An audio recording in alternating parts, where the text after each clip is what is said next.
Hello বন্ধুরা, আপনি যদি গা ছমছমে অ্যাডভেঞ্চার ট্যুর পছন্দ করেন, আপনি যদি ভয়ানক সব ট্রেইল পায়ে হেঁটে অতিক্রম করতে চান, তবে আজকের এই ভিডিওটি আপনার জন্য। গা ছমছমে ভুতুরে জায়গায় যাওয়ার জন্য অন্য কোথাও না, আমাদের দেশেই রয়েছে এমন গহীন অরণ্য যেখানে যাওয়ার পথে থাকবে অসংখ্য বাধা। হ্যাঁ, আমি বলছি শাখাহাফ বা চিকনকালা জঙ্গলের কথা। কোথায় এই জঙ্গলটির অবস্থান জানতে নিশ্চয়ই ইচ্ছা করছে। চলুন জেনে নিই। বাংলাদেশ মিয়ানমার সীমান্তের মধ্যবর্তী এক দুর্গম স্থানে একটি গ্রামের পাশে এই জঙ্গলটি অবস্থিত। তল্লাময় চূড়ার গা ঘেঁষে এই জঙ্গলটি বান্দরবান জেলা ও মিয়ানমার চীন রাজ্য জুড়ে বিস্তৃত। সমুদ্রপৃষ্ঠ থেকে প্রায় 2700 ফুট উপরে এর অবস্থান। সম্পূর্ণ স্থানটি ঘন ঝোপঝাড়ে ঘেরা। জায়গাটির প্রাকৃতিক সৌন্দর্যের দৃশ্য সত্যিই আশ্চর্যজনক, সঙ্গে কিছুটা ভয়ঙ্কর। এ জঙ্গলের উল্লেখযোগ্য প্রাণীরা হচ্ছে ভাল্লুক, হরিণ, চিতাবাঘ, বনবিড়াল, বন্য শূকর, ময়ূর, বন্য হাতি, সাপ ইত্যাদি। যোগাযোগ ব্যবস্থা খুব খারাপ থাকার কারণে সেখানে পৌঁছানো অনেকটাই কষ্টকর, কিন্তু কিছু অ্যাডভেঞ্চার প্রেমীরা প্রাকৃতিক সৌন্দর্য উপভোগ করতে সেখানে গিয়ে থাকেন। তবে জঙ্গলের গভীরে প্রবেশ করার সাহস কেউ দেখান না।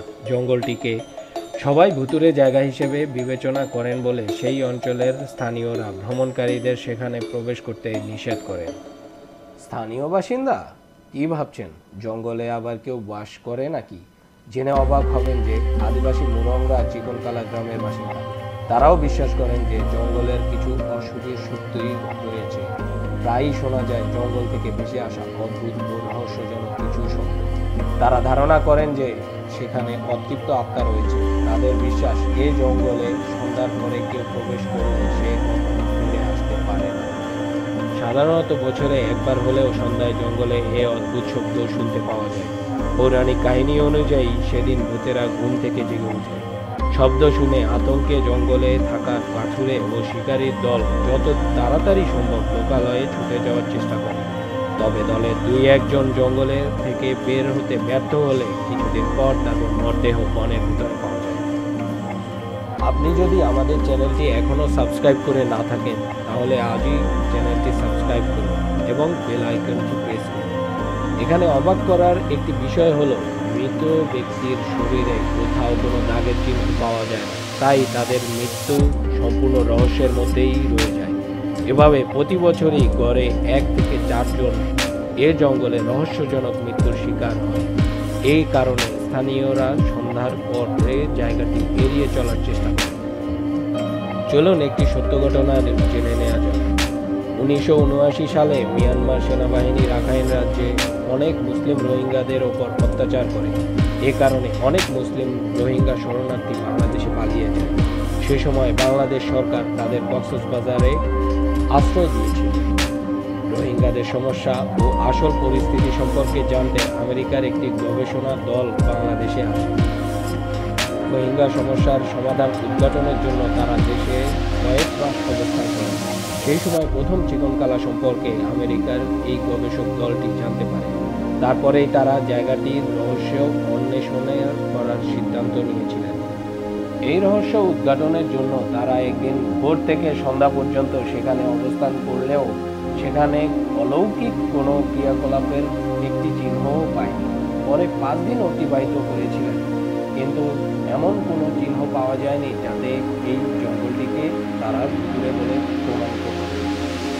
কিন্তু একদিন হঠাৎ দলের এক সদস্য অন্য সদস্যের সঙ্গে জঙ্গলে যাওয়া নিয়ে চ্যালেঞ্জ করে। আবারও একদিন সেখানে যেতে বলেন। পরের দিন তারা সেখানে আবারও পৌঁছান। সকাল, দুপুর ও বিকেল পেরিয়ে গেলেও অস্বাভাবিক ক্রিয়াকলাপের চিহ্ন খুঁজে না পাওয়ায় সন্ধ্যায় তারা জঙ্গল ছেড়ে যাওয়ার সিদ্ধান্ত নেয়। পরে হঠাৎ তাদের মধ্যে 5 জন অদ্ভুত কিছু শুনতে পায়। দলের সদস্যদের মতে প্রায় প্রত্যেকেই বিভিন্ন ধরনের শব্দ শুনতে পান। তাদের মধ্যে একজন ভেবেছিলেন যে এটি ভূমিকম্প। কেউ মনে করেন যে কিছু সৈন্য ঘোড়ায় চড়ে তাদের দিকে এগিয়ে আসছে। অন্য সদস্যদের কাছে শব্দটি ঝড়ের মতো মনে হয়েছিল। তিনি অনুভব করেছিলেন যে তাদের চারপাশে একটি প্রবল বাতাস বইছে। এভাবে 5 জন সদস্যের মধ্যে 4 জনই একই সময়ে ভিন্ন ভিন্ন শব্দ শোনে। এই ঘটনার পর তারা অবিলম্বে বন ছেড়ে যাওয়ার সিদ্ধান্ত সদস্যদের মধ্যে একজন কোনো কিছু অনুভব না করায় তিনি সেখানেই থেকে যায়। পরবর্তীতে তিনি যখন জঙ্গলে সম্পূর্ণ একা হয়ে যান, তখন সেখানে অস্পষ্ট ফিসফিসের আওয়াজ ও প্রাণী দেখতে পান। তার দেখে মনে হয়েছিল কিছু অদ্ভুত প্রাণী যার একে অপরের সঙ্গে কথা বলছে। যদিও তিনি আরও স্পষ্ট করে শোনার চেষ্টা করেছিলেন, কিন্তু কিছুই বুঝতে পারেননি। এই অদ্ভুত ও অতিপ্রাকৃত বিষয়গুলোর কারণে ভয় পেয়ে তিনি দ্রুত জঙ্গল ত্যাগ করেছিলেন। যাই হোক, এই গল্পটি এখানেই শেষ হতে পারত, কিন্তু তা হয়নি। জঙ্গলে যে ব্যক্তি ভুতুড়ে চিকনকালা ছেড়ে চলে গিয়েছিল, ওই ঘটনার পরে তাকে তার জীবনে অনেকগুলো অলৌকিক ঘটনার মুখোমুখি হতে হয়েছিল। প্রায় প্রতি রাতেই তিনি ওই ফিসফিস শুনতে পেতেন। তিনি সেই শব্দগুলোর অর্থ বোঝার চেষ্টাও করতেন। অবশেষে তিনি বুঝতে পারলেন এটি মিশরীয় ভাষা ছিল।